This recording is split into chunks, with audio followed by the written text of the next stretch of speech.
सब्र का फल मीठा होता है। आपने इस मुहावरे को जरूर सुना होगा।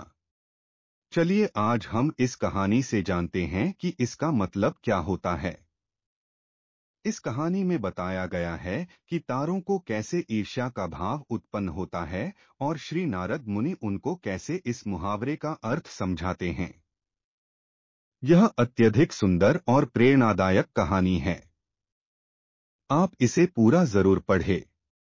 जब सूरज अस्त हो रहा होता है तब हल्की हल्की संध्या से उत्पन्न होती है और चारों तरफ शांत वातावरण जैसा एक अंधेरा सा छा जाता है। सभी जीव जंतु पशु पक्षी अपने निवास स्थान को जाने लगते हैं और हल्की हल्की हवा चलने लगती है।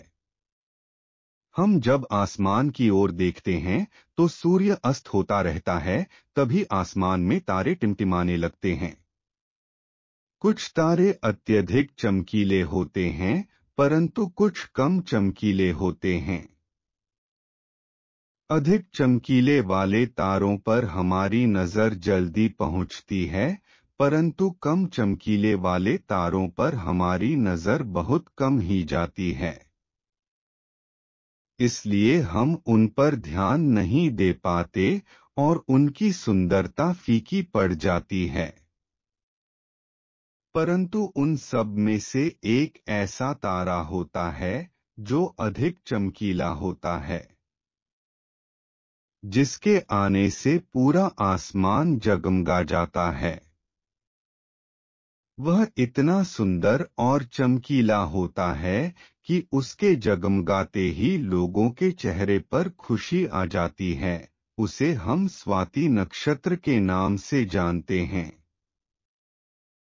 अत्यधिक चमकीला और सुंदर होता है, जिसके आने से लोग खुश हो जाते हैं। इसीलिए बाकी के नक्षत्र स्वाति नक्षत्र से ईर्ष्या करते हैं और अपनी इस ईर्ष्या की कथा को श्री नारद मुनि को बताते हैं। नारद मुनि उन सभी तारों को समझाते हुए कहते हैं कि देखो, जो भी सब्र करता है उनकी कीर्ति संसार में होती है और मुझे प्रतीत होता है कि आप लोगों में धैर्य नहीं है। इसीलिए आप लोग संध्या काल में होते ही तुरंत जगमगाने लगते हैं। लेकिन स्वाति नक्षत्र अत्यधिक समय के बाद आसमान में निकट आता है, तभी उसकी प्रतिस्पर्धा इतनी अधिक होती है। तभी सभी लोग के चेहरे पर मुस्कान आती। इसीलिए कहा जाता है कि हमें सब्र करना चाहिए क्योंकि उसका फल मीठा होता है।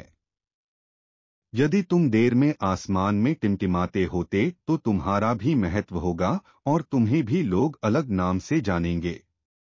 नारद मुनि द्वारा समझाई गई बात सभी तारों को समझ में आ गई। सब्र का फल मीठा होता है, यह बात हम सब जानते हैं और इसे हम लोगों ने महसूस भी किया है।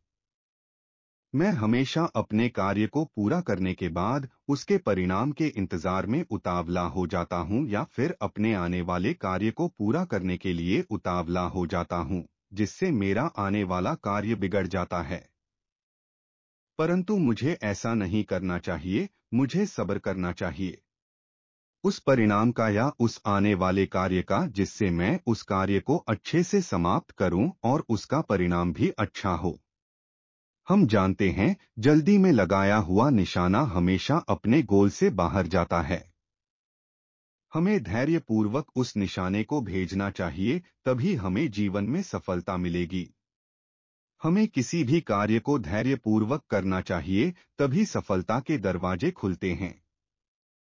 धैर्य ही ऐसा शस्त्र है जो विकट परिस्थितियों में मनुष्य के मस्तिष्क का संतुलन बनाए रख सकता है और उसको आगे आने वाली चुनौतियों को से निपटने के लिए नए मार्ग को बतला सकता है।